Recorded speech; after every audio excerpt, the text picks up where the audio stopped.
100 responses. And today we wanted to give you a sense from the religious sector, what we heard, and hopefully for your benefit, what it means for your organization. I was going to say this afternoon, but I'm mindful actually we have an audience across 3 continents and within that many time zones. So this afternoon, this morning, this evening, we are going to first with my colleague panelists go through some slides of the data that we gathered, and then allow ample time for questions. So before we get into the actual presentation, I'm going to call on Brad first to introduce himself. Thank you, Derval. It's wonderful to be with everyone today. I'm Brad Patterson. I'm a Senior Vice President at CCS. I am entering into my 24th year at CCS. I began in July of 1998.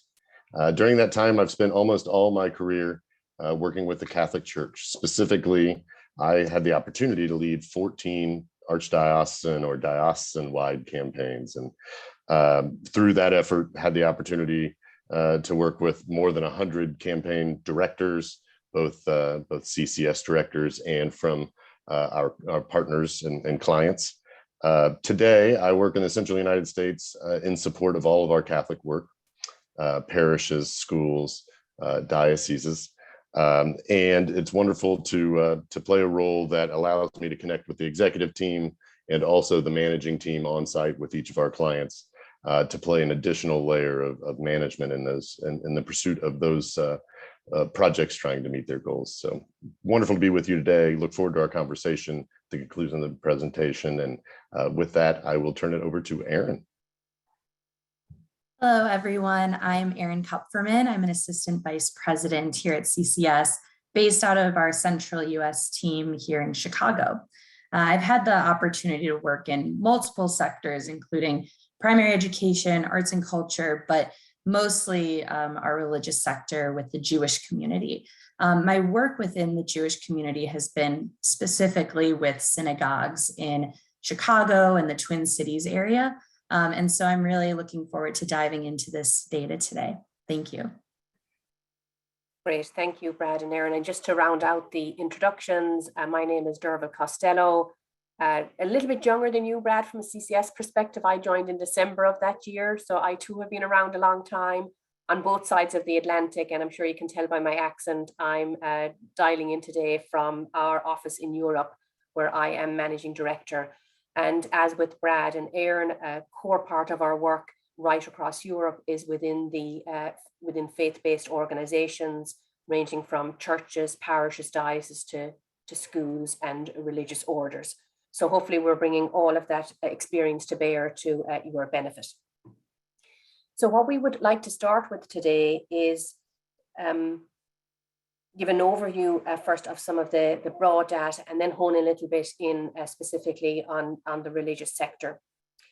Just before we start though, I just wanted to mention that we are mindful that there's quite a diverse audience on the call. I had mentioned across the 3 continents, but also across the different faith denominations, size of organization, and maturity from a fundraising perspective. So we're ever mindful of that when we're going through these slides, and hope that there will be some practical benefit to you hearing about the data from others, and importantly, when you have an opportunity to ask some questions.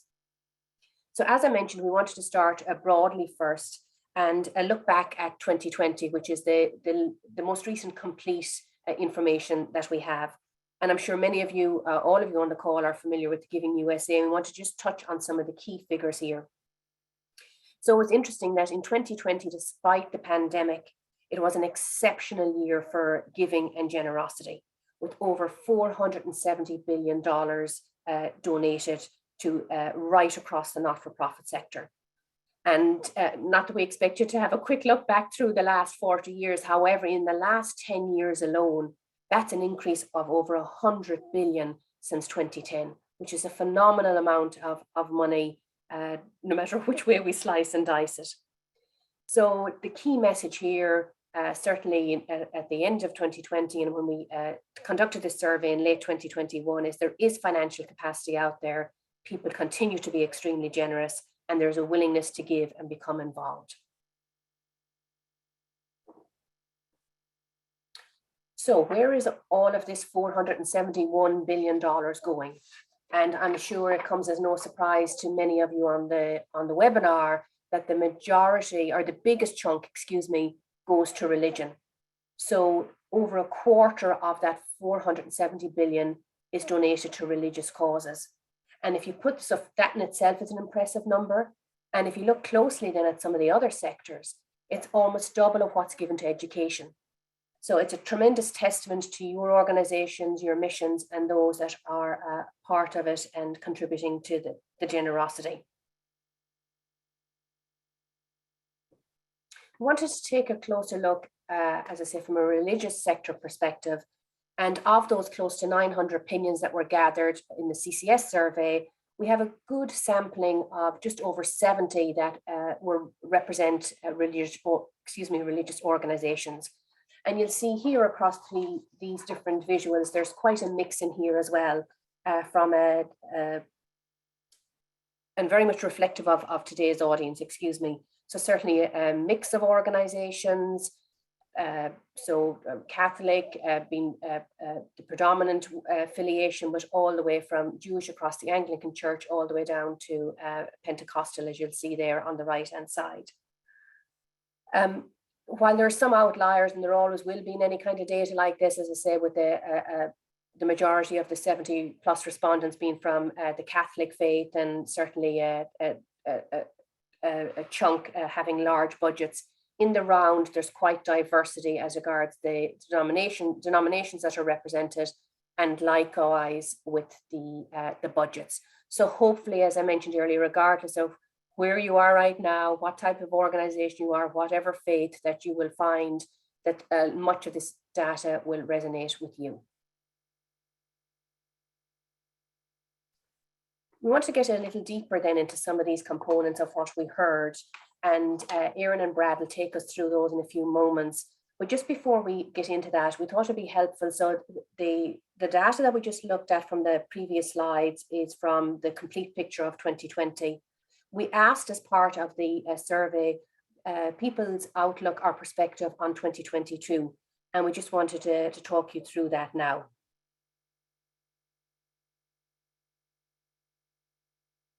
So in good news is that at the end of 2021, there was great optimism and confidence within more broadly across the not-for-profit sector, but also too within religious organizations that participated in the survey. We won't go through all of these figures, but I just wanted to highlight a few to you now. That a number, based on that confidence, about 50% envision an increase in two particular areas, and they're in the far left-hand side of the slide: major gifts and mid-level gifts. And then if you follow the bar chart over, about 40%, so 2/5 of those that responded, also expect an increase in giving across annual appeals and indeed planned giving, which Erin will talk us through in a few moments. On the flip side of that, it's interesting that the declines, or the expected declines, were quite modest, and across many of the areas, with the largest one being shown or expected in the annual appeals. I wanted to point out about the grey areas, which are of particular importance to this audience, especially on the right-hand side of the slide, is that those grey areas reflect that those funding sources were non-applicable to that organisation. And in many cases, that's reflective of the religious sector, where, as you well know, most of your fundraising activity is focused on the left-hand side of the slide, whereas some other elements like events, membership, etc., aren't directly relevant or applicable in the context of religious organizations. It would be very remiss of us not to mention Ukraine in light of the times we're in. And as again, many of you are well aware, that regardless of the crisis and its location the world over, regardless of the period, that faith-based organizations always play a pivotal, very generous role in times of crisis and challenging periods. And the war in Ukraine is no different. And we just highlighted 3 organizations here, and I'm sure many of you on the call are involved in some way, whether through financial support in kind or adopting families or providing accommodation, that there are many ways that religious organizations are really coming to the fore and helping in this crisis.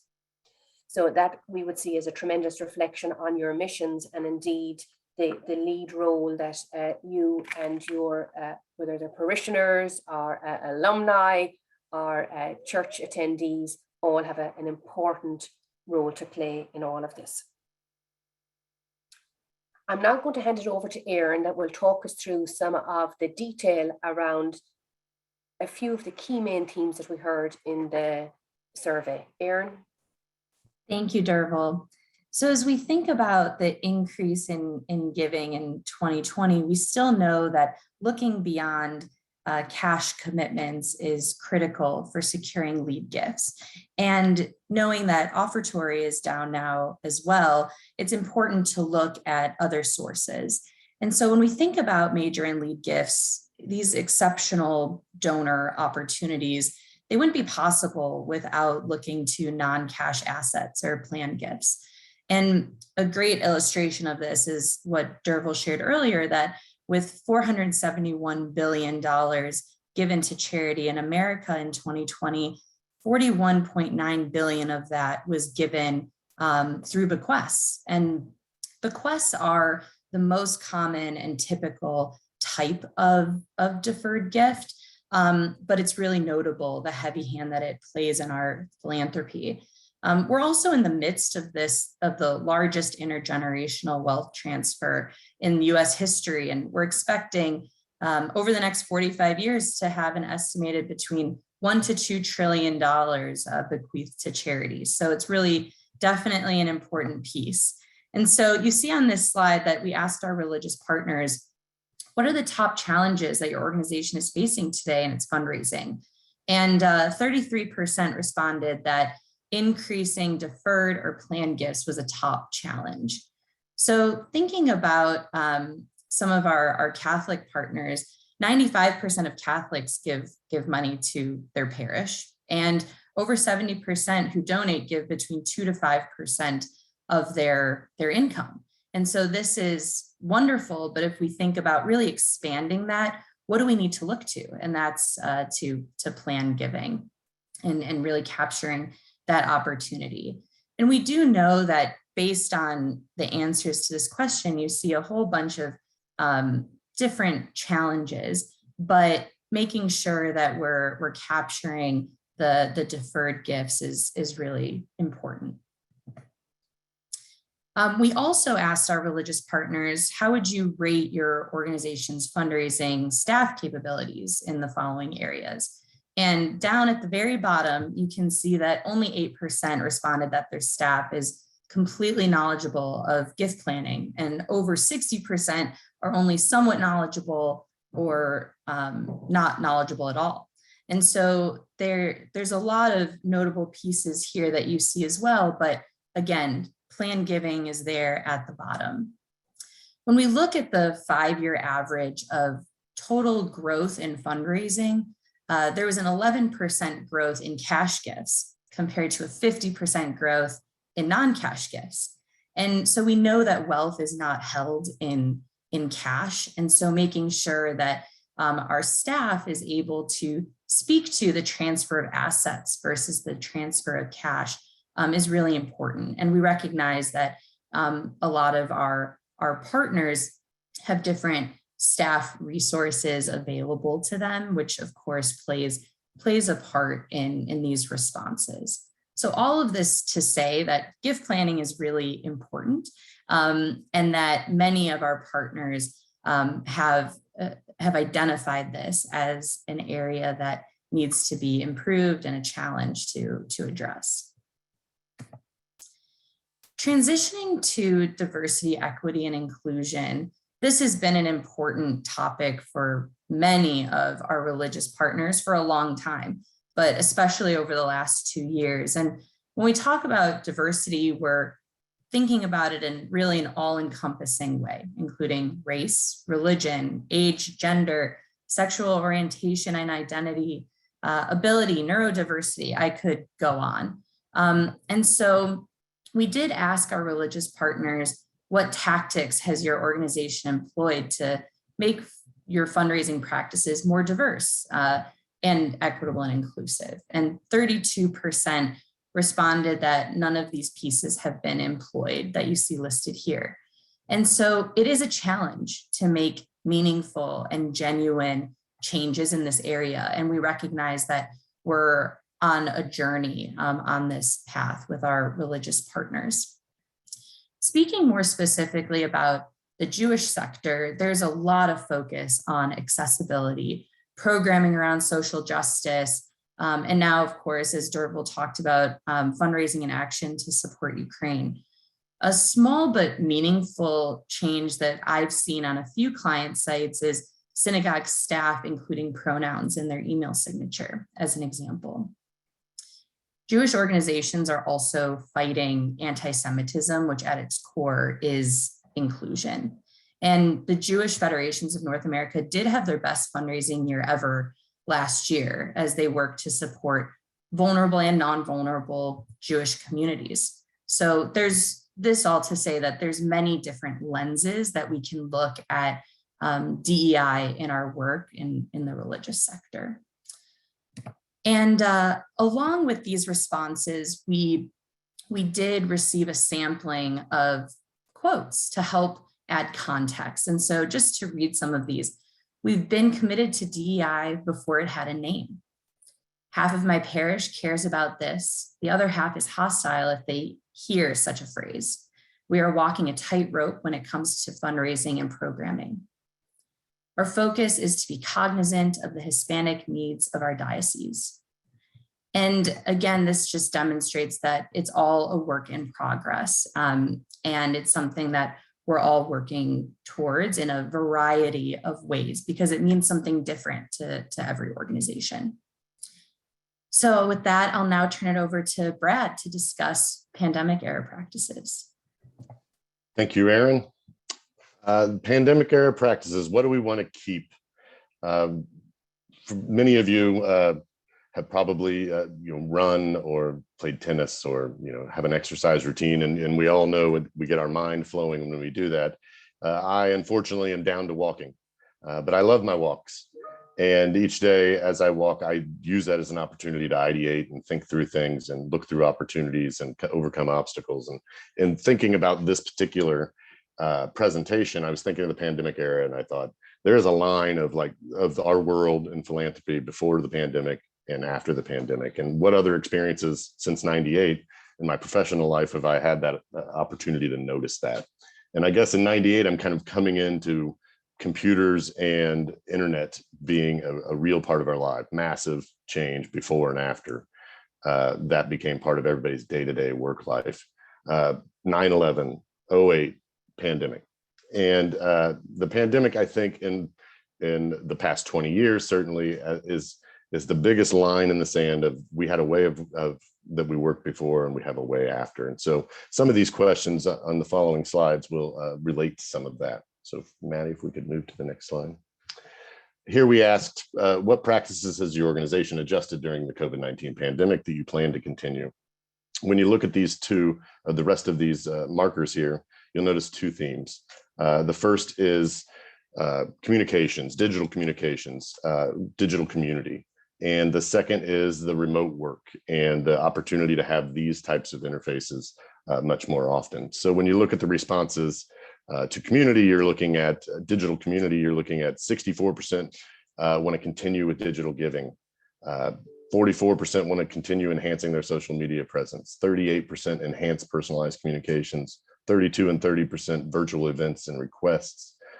25 and 16% new or deeper engagement of certain donors and gift planning process.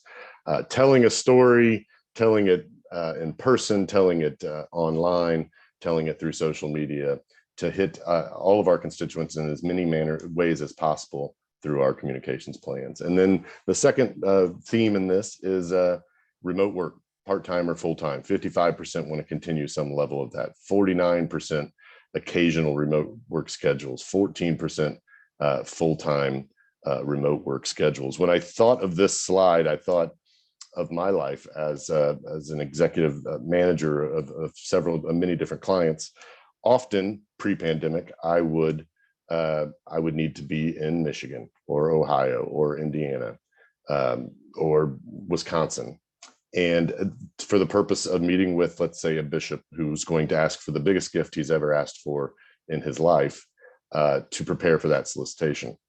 Now I can be involved in every single solicitation a bishop makes, because we can have one of these calls. It's intimate, it's our client partners, it's our on-site staff, it's the bishop, perhaps the vicar general. And I can add that 10 or 15% to every single one of those conversations with my executive oversight of the project. That is a clear difference between before and after, and it speaks to remote work to some degree. Another example of that would be tomorrow I am meeting with a collection of priests in a diocese in Ohio that will be planning next year's annual appeal. What changes are we going to make to the current structure of the appeal to lead off into the future with a more robust appeal? We're having 6 monthly meetings. We're having them via Zoom, and we're having them on Fridays at 3 o'clock. Previously, they would have had to travel in between 30 and 90 minutes each to the diocesan center to have this meeting. Now we can have a very intimate conversation that accommodates everyone's lives so that at the conclusion of that meeting, they can hit the leave button and immediately be home. And that is a big difference to how we lived our lives before and how we lived our lives after. That's what I read mostly from that second part of this slide. If we could move to the next slide, we asked the question, when do you anticipate your organization being ready to resume in-person donor meetings and or events? And the answer is resoundingly 95% will be back having events and in-person meetings this year. And through our own experiences with all of you, most of you were back in the office in 2020, certainly in 2021, and by the end of 2021. And in 2022, all of our clients are back in the office having meetings. In 2021, in the fall, we were having meetings with 200 and 300 folks, orientations for capital campaigns to launch a wave. And they were great. And it was so wonderful to see everyone, and everyone was really enjoying it. Omicron comes in at the end of this November and December. We had to cancel some meetings in early January. Other clients had a similar type of meeting that happened in mid-February, late February. We're able to still have it. Omicron had run its course by then. And since then, actively engaging and having people together. You'll see from this slide that 34% have already been doing this, 41% have occasionally been doing that. That is certainly our experience. And what we found the most impactful from these conversations, especially in larger groups, is that people are desperate to hear what happened. You know, I certainly am guilty of wanting to move past the conversation of what we did when we were faced with COVID-19. But it's important to tell people, because not everybody's heard your key leaders address it. This is what we learned during it. This is how we've adapted our methods for reaching out to you. These are great things, ancillary positives that came out of this terrible thing that happened to our world. And we've also used this time to plan forward who we want to be in the future. And we're so happy to be here today to share that with you. People are overjoyed to hear that kind of message, and they're seeking this connection with their primary charity, their church. If we can move to the next slide. Indicative of that type of momentum, we have wanted to talk a little bit about campaigns. And on the next page, we've asked a question about your organization's strategy for the calendar year 2022 regarding major capital or comprehensive campaigns. The answer is about 50-50. 19% of respondents are in planning for a campaign. 8% are kicking off a campaign. 19% are continuing an ongoing campaign, and 5% are restarting a paused campaign. Conversely, 29% have no plans, and 19% are not sure yet. That's an incredible statistic. You think 50-50, that sounds right down the middle, but think of all the nonprofits in the religious sector, and if 50% of them are considering some sort of beginning, continuation, or conclusion of a campaign, that's an incredible amount of time spent thinking over the last couple of years, what are our needs and how do we want to share that with our membership? So to expound upon that, we looked at our own experiences, drawing a line from before pandemic and after pandemic. So we looked at CCS by the numbers in the top left, you'll see that since 2020, we've conducted 112 feasibility studies for our clients in the religious sector, and you see a cross-section of some of those here. Now, I must admit, I was a little disappointed to see the number 112. I find that to be a modest number, but then I thought about it, and I thought we visit with as many as 100 to 150 constituents of each one of these organizations during a feasibility study, maybe sometimes even 200. And when you think about that, we've had the privilege for these organizations and others to have spoken with 15,000 to 20,000 of their closest relationships and ask, how do you feel about this organization? What do you feel about the direction of this organization? Here are needs that they've outlined that they want to pursue. How do you feel about those? And is right now the time to move forward to address those needs? And on the next page, CCS by the numbers since 2020, 86 campaigns have commenced within the religious sector. The goals of those campaigns total more than 1.6 billion. For clients in the religious sector, often there are very large organizations with tens of thousands of potential donors or hundreds of thousands of potential donors. Those campaigns often take place over a year or 2 years, the active phase maybe even being as long as 3 years. So at present, we have been able to partner with these and other organizations to raise more than 400 million since 2020 in pursuit of that $1.6 billion goal. And excited to share those numbers with you. On the next slide, I think we will stop rehashing this survey and look for an opportunity to converse and have a dialogue and answer any questions. I believe Margaret is going to lead us through that process.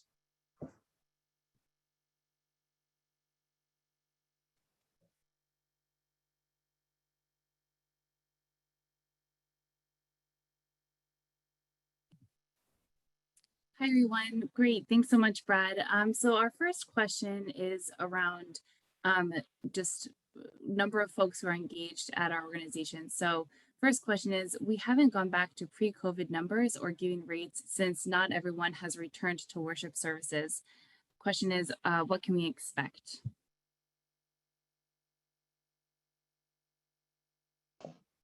Margaret, would you like me to take that one? Sure, go for it, Derval. Yeah.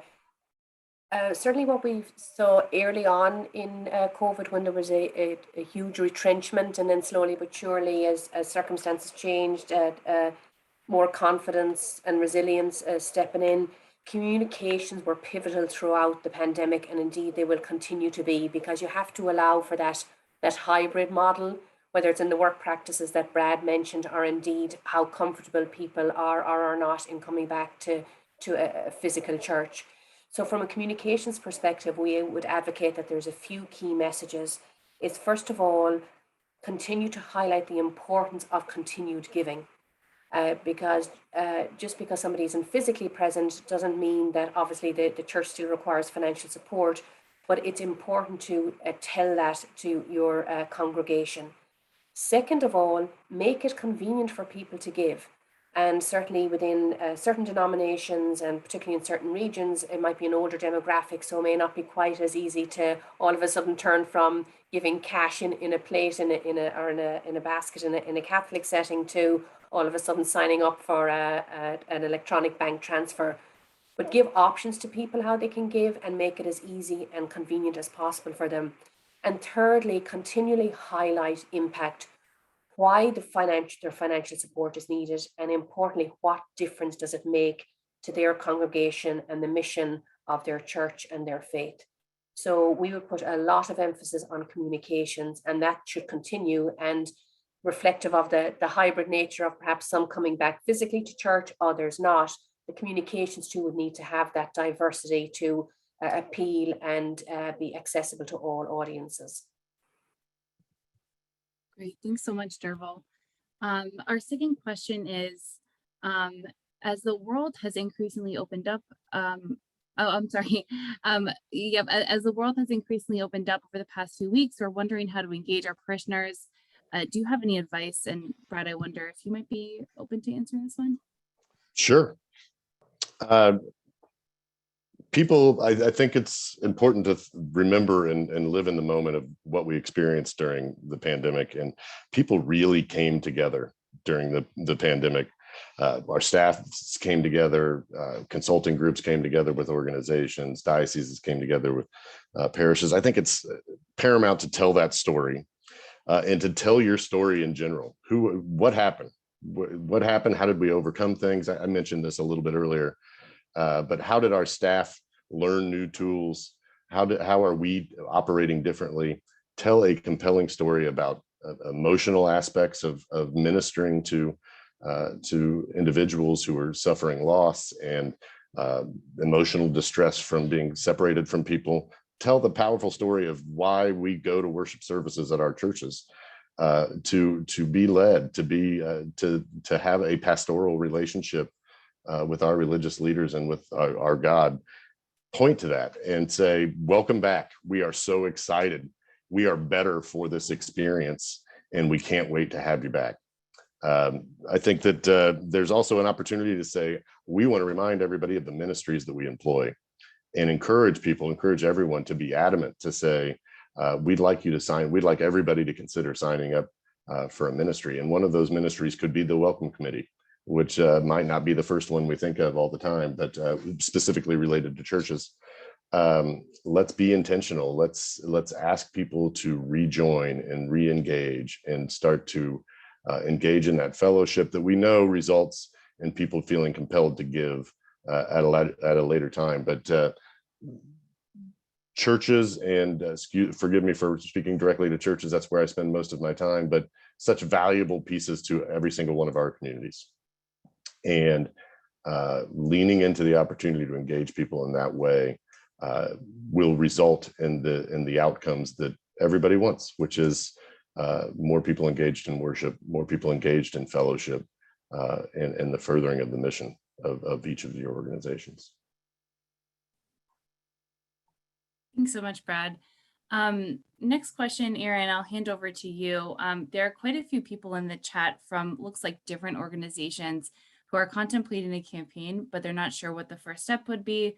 One is from a Catholic school. Another one is more, I guess, in touch with what's happening in Ukraine and just more impacted by global events. So curious to hear what your thoughts are on what folks can do if they're contemplating a campaign, I guess, in the midst of everything that's going on, and for different types of organizations that are represented on the line. Thank you. Yeah, that's a great question. So first and foremost, I think it's important to acknowledge that there's always going to be many or multiple campaigns going on within a community or other causes around the world. And so there's always going to be that slight competition for dollars, but that should never be a total, just a reason to not pursue your campaign. Everyone is asking for money, and I think that making and building your case will be the compelling piece.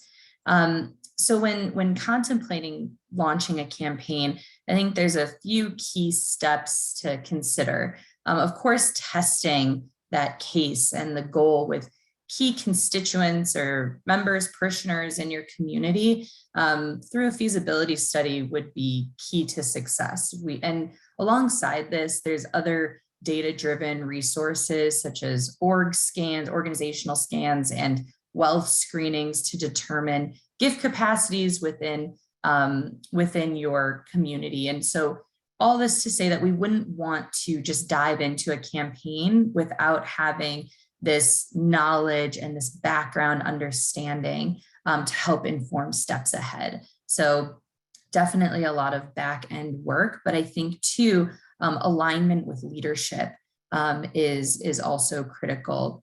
You're never going to have 100% of folks on board, but overall understanding that folks are ready to dive into this from a leadership perspective is also really important.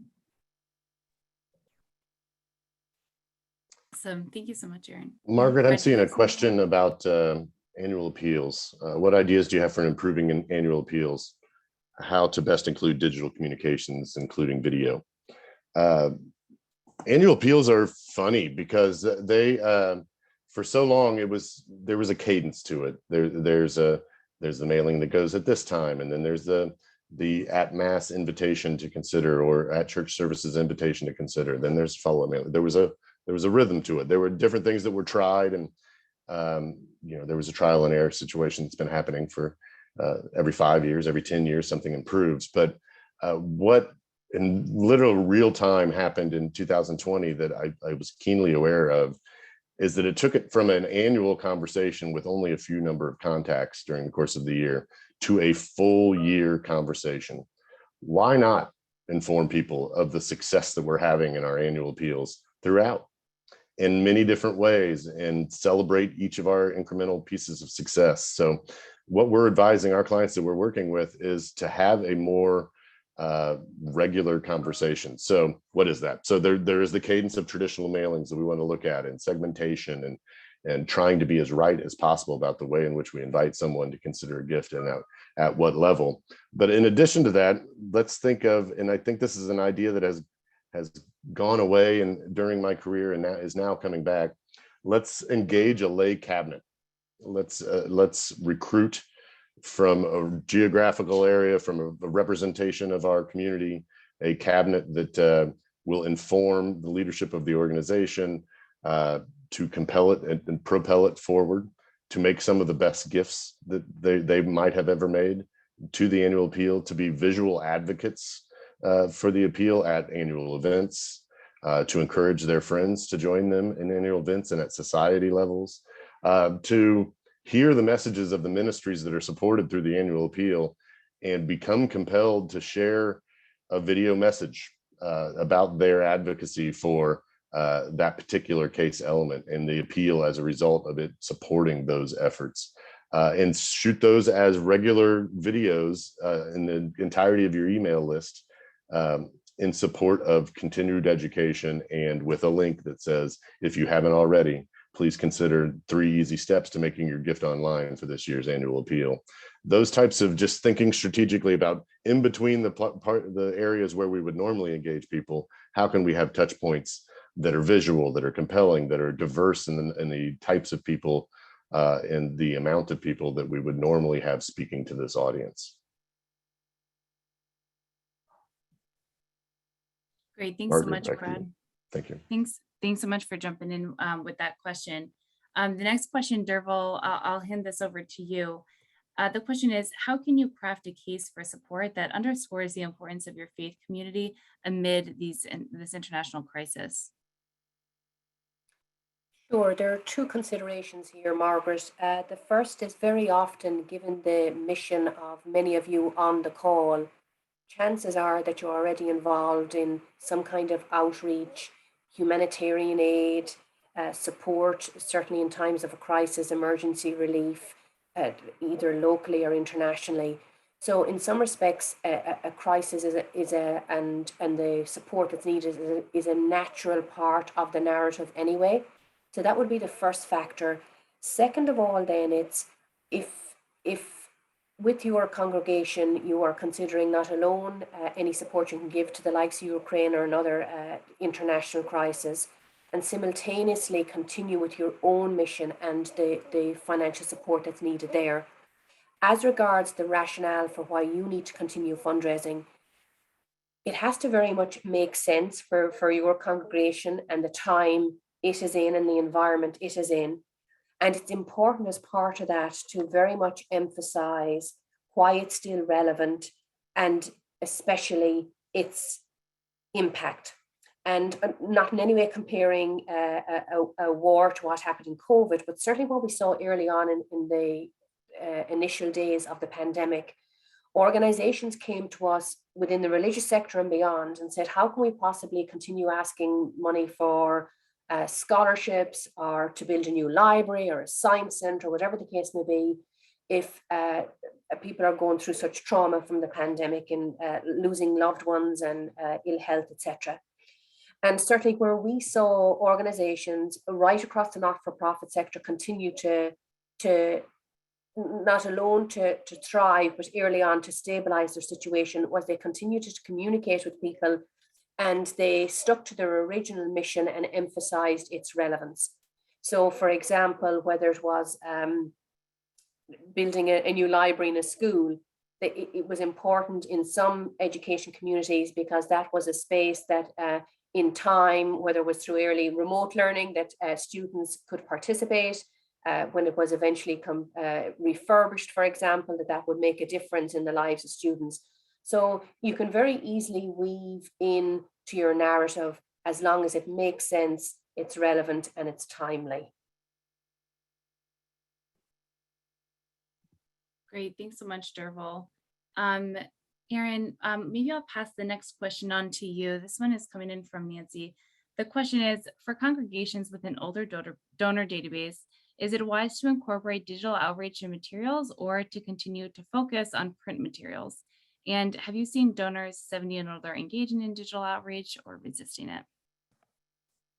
Hi, Nancy. So I have definitely seen a mixed bag here. I think as a result of just this virtual world, we've definitely been going more towards these digital materials. And so when you do have print, it's almost a special cultivation tool that we've been using on our client sites for more personal delivery for folks in this age category. I do think that there may not be always a total replacement for print, but using it in these strategic ways where it can feel special is important too. Something that I'm working on with a client now actually is using inclusion as a way of distributing a case. And so typically a case statement is a printed document that's used as supplement to a conversation. But as we think about inclusion, not everyone is able to maybe even read a piece with fine print. So we've been thinking about what are ways that we can more innovatively share this case. So we're thinking about audio versions where it would be the executive director or the rabbi reading key points so that someone could listen. Or we're thinking about, of course, video versions as well. So I think that there's always new, fresh ideas. But of course, the tried and true print, especially with a personal touch, will likely always remain. But I haven't seen too many people resisting the adjustment to the use of digital, though it's always existing. Erin, just to follow up on that, actually, it seems like a question that dovetails with what you were just saying, so I'll offer this again to you. There's a question from Nicole. Any thoughts on customizing your appeals to audiences on different ends of the spectrum when it comes to inclusion? Perhaps along the lines of what you were saying with video, language adjustments, anything like that would be helpful. Absolutely. I mean, I think talking about language adjustments, you always want to be careful because you want to be genuine towards the vision and mission of your organization. But there's also a lot to be said for quote unquote meeting people where they're at and making sure that you're being inclusive of different viewpoints as well. I always think that if you're able to customize to pinpoint a certain interest area to a given donor, that's always well received. But again, something to be wary of because you don't want to forego the opportunity to bring them into other areas of your case. I hope that answers your question. Great, Erin. Thanks so much. So the next question is around giving circles. And Brad, I wonder if you might have some color to add around this. So one attendee says that they've been noting internally that the donor database is increasingly interested in giving circles. Do you have any insight on this, even successful interfaith giving circles that you may be able to offer?